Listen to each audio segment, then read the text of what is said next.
Her har vi nogen, der skriver ind, han har valgt at være anonym. Han skrev ind her for nogle dage siden, en uges tid siden. NetStuff er en digital platform, hvor man som ung kan søge viden og rådgivning omkring stoffer.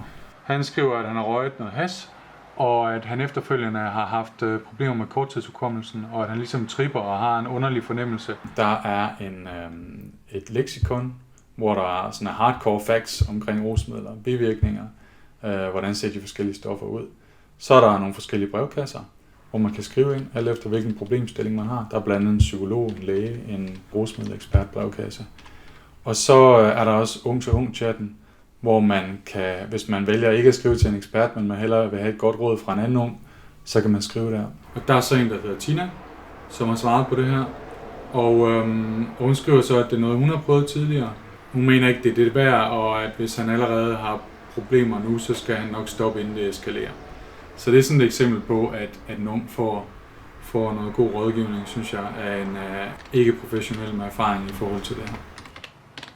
Fordelen med NetStuff er, at du ligesom kan fortælle de unge, at det er der, og så kan de unge bruge det, når de er klar til det. Jeg har rigtig tit været ude på skoler og præsenteret de unge for NetStuff, og de har været inde på NetStuff og set, hvordan NetStuff fungerer. Så på den måde så er de blevet introduceret til NetStuff. Og der oplever jeg så, at mange af de unge vælger at gå ind på et senere tidspunkt. For eksempel når de kommer hjem, så går de ind på NetStuff, og så er der måske lige noget, de skal have tjekket op på, eller et spørgsmål, de har lyst til at stille i brevkassen, uden der er nogen, der sidder og kigger dem over skulderen. På NetStuff kan man jo være anonym, og det vælger de fleste at være. Og det er jo en kæmpe fordel, og jeg oplever, at de unge de kan udtrykke sig meget mere ærligt, og at de er meget åbne omkring, hvad har det her gjort ved mig, og hvad er det, jeg er bange for, og hvad er det, jeg frygter for. Og også kan være ærlige omkring, at det har været en positiv oplevelse, men at de måske alligevel er bekymrede af en eller anden grund. Så de er meget åbne og ærlige omkring både fordele og ulemper ved de her forskellige stoffer.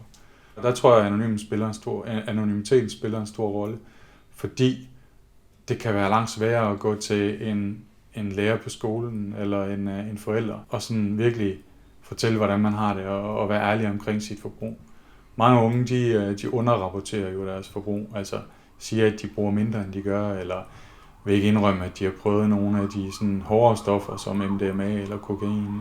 Så på den måde, så den her anonymitet, det gør, at de unge kan være 100% ærlige.